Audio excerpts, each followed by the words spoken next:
Evening, everybody.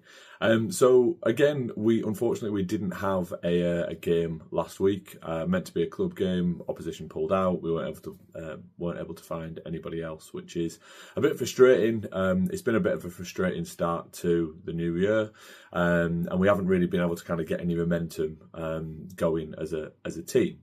But what it did give me the opportunity to do is actually watch some of the pro rugby over the course of last weekend. So I actually managed to watch the Dragons against the Ospreys on Saturday night. I was over in Wales, so I got to watch that on the telly, which was great. And after training last night, we watched, as I'm sure many clubs around the country did, sat down and watched Ireland against France, which was fantastic. For anybody watching this who doesn't know the score, I won't tell you. But it was really great just to be able to kind of sit back and watch some of the professionals, because we don't really get too much time to watch it. It's normally not the same time as when we're playing, all that sort of stuff. And as coaches of grassroots, we have other lives as well. You can't spend all your time analysing your games or what other games is going round. But I think actually it kind of brought up this conversation of how watching pro games can actually help you as a coach and help you develop your own team. Because I think, especially in the Dragons and the Ospreys game, what I really noticed was the weather was awful, the technique wasn't so great, but actually their urgency, their determination, their passion still had a massive impact on that game. And it was brilliant to kind of see that sort of level of enjoyment, that level of commitment to what they were doing. And especially the sort of last 5-10 minutes, I think the Dragons went down to 14 men and Ospreys needed to score to win. And just passion from both sides really, really helped. You know, the Dragons were on their own line, they were hitting everything that moved, they were defending for their lives, and likewise the Ospreys were putting everything into every collision that they possibly could to try and score that try. And I kind of sat there and thought, this is brilliant. Like, obviously as a grassroots coach, you know, that's what we're trying to coach. And sometimes watching professional sport, it's just like, look, that's not talent. That isn't talent. That is just their will and their desire to be in the right place and do the right thing. And obviously that comes with lots more time on the training paddock, lots more sort of professional outfits at the back. But actually, when it comes to rugby, a lot of it is not talent based. It is effort based. And I think that was really important to just kind of remember and remind myself about as well.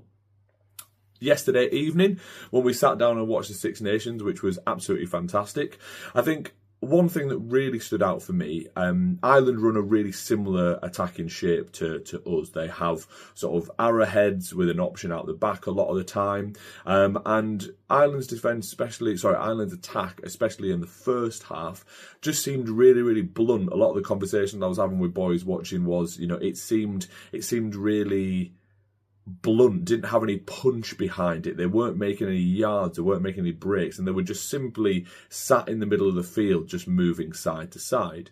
And actually, as a coach watching it, what I actually kind of thought was the people just aren't a threat. That first person in that arrowhead wasn't being a threat, which meant that France just knew what they were going to do. They were able to sort of swim off. They were able just to concentrate on that next person because they knew the person with the ball wasn't the issue.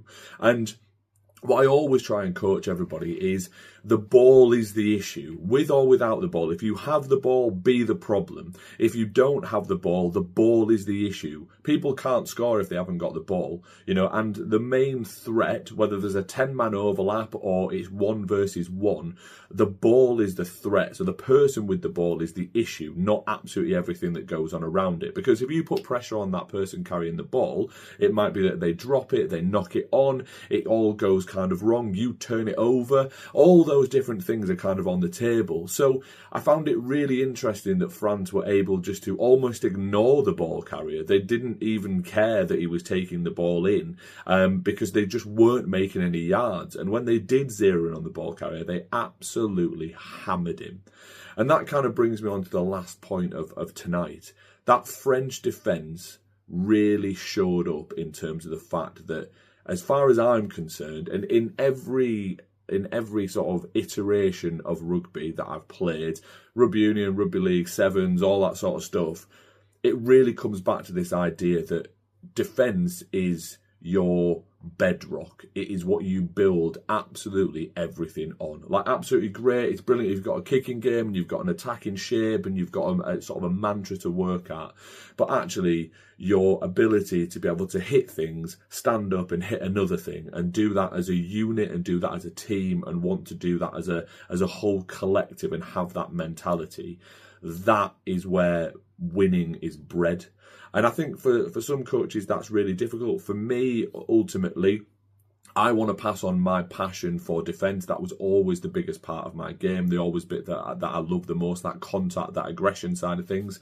And I think sometimes that can be lost because there's so much focus on trying to score points. But actually, if you come back to the realisation that if you stop the opposition scoring, you don't actually have to score that many points. So for me, I think it was a realisation over the weekend that defence is that bedrock and you've got to build from there. And, you know, certainly kind of picking up little hints and tips from watching that those professional games of how you go about embedding that and how you work as a system. So that's certainly something I'm going to take away from. But just wondering if anybody had sort of noticed anything else in any pro games that they'd watched recently, any little hints and tips that you'd picked up that you thought you wanted to put in your coaching moving forward.